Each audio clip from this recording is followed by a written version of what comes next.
Hello, my name is Steve Efferon. I'm the co-founder of the Healthy Back Institute, and I have several important messages regarding your purchase of your far infrared heating pad. The first is we want to thank you for your purchase and understand that we're here to support you. If you have any questions, comments, or concerns, please feel free to contact us and we will be glad to take care of any questions that you have. Second is I want to help describe the difference and the benefits of heating pads of yesteryear and the technology of today. And it's really quite remarkable what we've been able to accomplish. Heating pads of yesteryear, or really your grandmother's heating pad, was really just a bunch of coils that heated up and they radiated heat.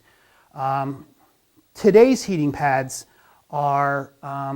use conduction. Conduction means the pad has to be in contact with the body and it actually has to administer a little bit of pressure. And one of the things that we gain by doing that is that the pads don't have this extra energy, this EMF. EMF is what you get in your cell phone, your cordless phone, toasters, fluorescent lights, and even your microwave. It's not good for your body. We shouldn't be around it, but our body will readily accept it if it's there. And that's why these pads are so good, is that they do not emit that dangerous EMF. The next benefit that happens with these pads is that they deliver a deeper, more unified heat, which means the heat is more evenly distributed and it goes deeper into the tissue. Now here's the key. Heating pads work because they actually can speed up the local metabolism. So if you put a heating pad over your leg or on your back or wherever, and you keep it there, and you heat that tissue up, the heat of the pad requires the body to send more circulation in there to try and cool the body off. But when you increase the local circulation, you are bringing more oxygen-rich blood in, and all tissue likes more oxygen-rich blood. That's one of the ways we can decrease pain, is bringing more oxygen-rich blood in. It brings more nutrients in. Again, that's part of the healing process. And by increasing the local metabolism, we're also removing some of the metabolic waste. That's what healing is. That's the benefit of how these heating pads can work. The third thing I want to do is really help you understand what you get in the package and how to assemble it, some usage, and some safety instructions. So let me come back here. All of the pads, whether you got the small, medium, large, will come in this handy carrying case. Extremely well built and extremely convenient for traveling and or storage. If you're not using the pad, please put it in the carrying case to keep it clean and keep safe, so it's not just laying on the floor and you can step on stuff. All right, so here's the pad. It comes, obviously the package comes with the pad, comes with a manual. Highly suggest that you read it more than once, not just once. Do not just breathe through it. So this is the converter. It's also called a transformer, but we call it a converter in the manual. It comes with the controller, and it comes with a power cord. So let me real quick show you how we set it up. From the converter, we have a 5-prong barrel connector. That comes from the pad. Okay? The barrel connector itself has a little dimple in it, and the converter has a little little hang down, so it actually fits like a lock and key. You got to turn it around till it fits just right, push it all the way in, then screw the ring on, finger tight. Then the power cord goes into the other end of the converter. All right. The controller will now, this is the 4-prong controllers. This is the smaller of the two connectors. Again, has the same lock and key principle, where you're going to want to insert it, when you move it around until you get it right, and then tighten the ring down till it's finger tight. That's it. That's all the assembly that you need to do.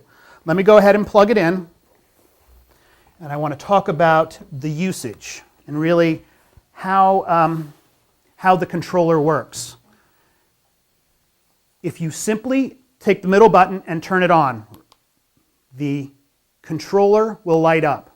Let me do one more thing. Once you plug in the converter, you should see a small green LED light knowing that the converter has power. Okay?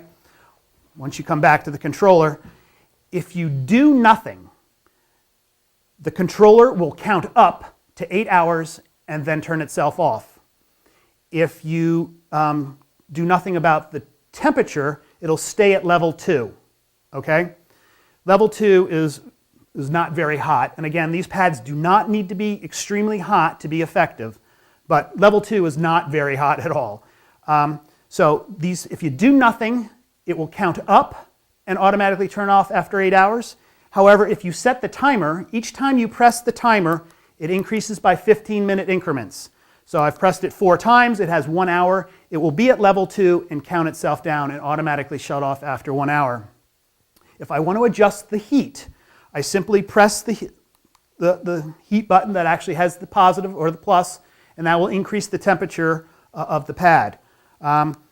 What my suggestion is, now again, remember these pads work through conduction, which means I can't just turn this pad on and it heats up. That's not the way they work. These pads need to be in contact with something in order for the energy to be transferred. So one of the things you can do is turn the pad up about halfway, which is about 10 clicks. Okay, it's about halfway. When the bars are blinking, that means it hasn't achieved its temperature yet. When the bars stop blinking, it has achieved its temperature.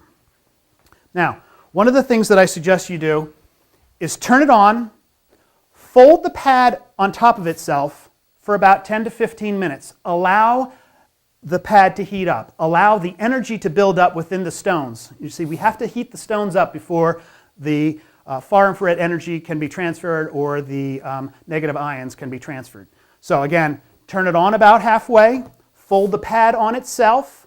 Actually, it has this convenient, the small pad has a convenient strap where you can actually put it, wrap the strap around and connect it to itself. It's a great way to do it. Now, if you don't fold it on itself, you can take a pillow or put some object on here. This pad will not heat up unless there's pressure and contact with some other medium.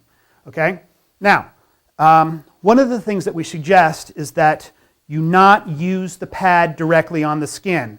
You do not want these stones directly in contact with your skin.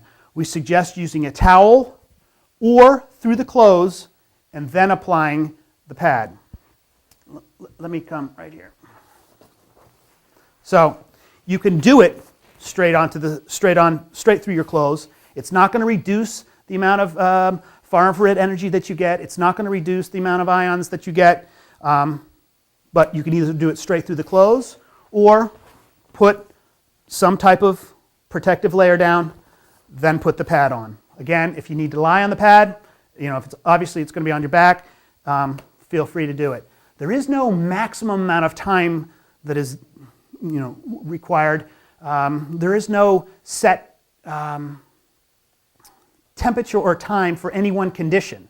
It's really the consistency of use and the continuous of use that where you gain the benefit. The intensity, the frequency, and the duration are completely up to you and to your tolerance. I believe that's it. Again, my name's Steve Heffron. If you have any questions, please feel free to contact us, and we'll be glad to answer any questions that you have of the pad. Let me just leave you with this. From the safety point of view, we do not suggest that you use this pad while you're sleeping and or unconscious. You do not need to use these pads if they're at high heat. Do not use the pads if you have implants, whether they're metal in the knees and the hips or in the chest. The far infrared energy will be absorbed into those mediums faster, and we do not want to increase any of the, we don't want to detriment to any of the tissues if you do have an implant.